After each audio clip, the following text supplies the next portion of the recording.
अरे माखी गुड़ में गड़ी रहे, पंख रहो लिपटाए। माखी गुड़ में गड़ी रहे, पंख रहो लिपटाए।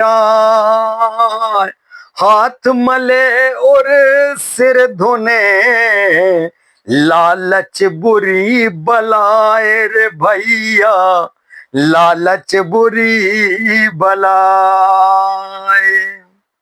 सही बोला है कि लालच दुनिया में सबसे बुरी बला होती है।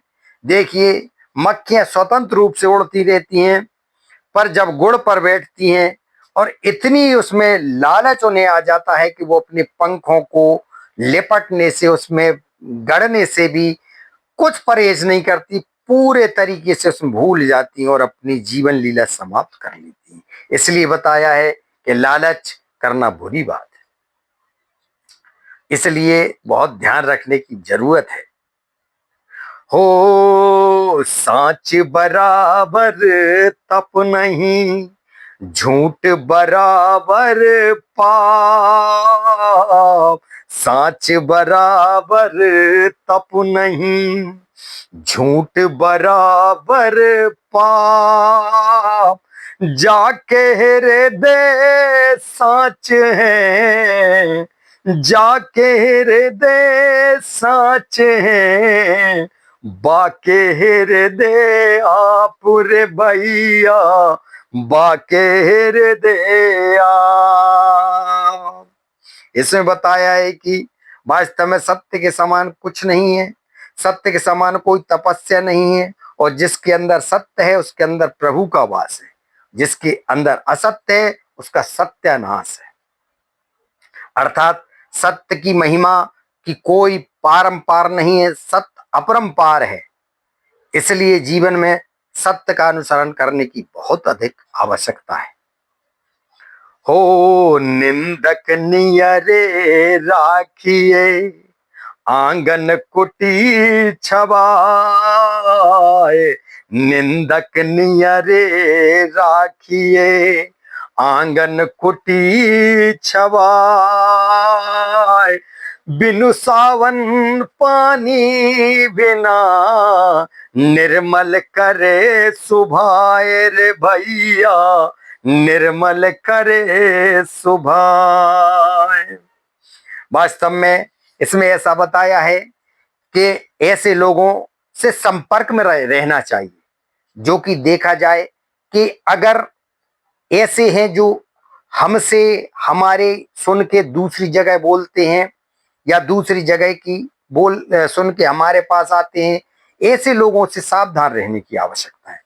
पास में रखने का अर्थ यही है कि उनसे संपर्क रखिए, लेकिन संपर्क इतना रखिए कि उनको ऐसा भी ना लगे कि ये दूर हैं और ऐसा भी नहीं लगे बहुत पास। तो निंदक नीरे की मतलब ऐसे लोगों से बहुत आवश्यकता यह है कि बच के रहने की आवश्यकता है ना। अगर बच के रहेंगे तो फिर सब सही है। अरे बड़ा हुआ सो क्या हुआ, जैसे पेड़ खजूर। बड़ा हुआ सो क्या हुआ, जैसे पेड़ खजूर। अरे पंथी को छाया नहीं, पंथी को छाया नहीं, फल लागे अति दूर रे भैया, फल लागत अति दूर। वास्तव में ऐसे फल लगने वाले वृक्षों की अहमियत होती है, जिनमें मीठे मीठे फल लगते हैं, जिनके पास दौड़े दौड़े लोग जाते हैं कि चलिए भूख मिटाएं, छाया प्रदान हो जाए, इस तपती धूप में छाया मिल जाए तो कुछ आनंद आ जाए। इन सब दो तीन चीजों की वजह से कि चलिए दातुन नहीं मिल जाए, उसकी उसकी पत्तियां ही मिल जाए, उसकी छाल मिल जाए, उसकी गोंद मिल जाए वृक्ष की, उसकी जड़ से भी काम बन जाता है। फोड़े फुंसी पर छाल लगाई जाती है और दवाओं के रूप में पत्तियां काम आती हैं। छाया तो अद्भुत है, प्रभु की देन है, छाया जैसा कुछ नहीं है। और फल तो फिर क्या कहना, एक नेमत है इस धरती पर। तो ऐसे वृक्षों की अहमियत है, ऐसे वृक्षों की जान है, ऐसे वृक्षों की पहचान है, उनकी बहुत ज्यादा डिमांड है। बट लेकिन अब एक तरफ इस चीज पर जाइए कि ऐसे वृक्ष भी हैं जिनमें ये चारों पांचों चीज नहीं, फल भी ना के बराबर है और हैं भी तो बहुत दूर है। उदाहरण के लिए खजूर, अगर फल कोई खाना भी चाहे तो वैसे छोटे छोटे फल, गुठली ज्यादा, काम की चीज कम। अगर कोई पाना चाहे तो वो इतने दूर है कि अगर वहां से गिरे तो उसकी लीला समाप्त हो जाए, जीवन लीला खत्म। चलिए एक चीज छोड़िए, दूसरी छाया के लिए भी कोई जाना चाहे तो उसमें छाया नहीं है। चलिए पत्तियां, तो उसमें पत्तियां काम की नहीं और ये भी बहुत दूर है। और क्या चाहते हैं आप, कोई और उनकी छाल का, उनकी उसका कोई यूज नहीं है।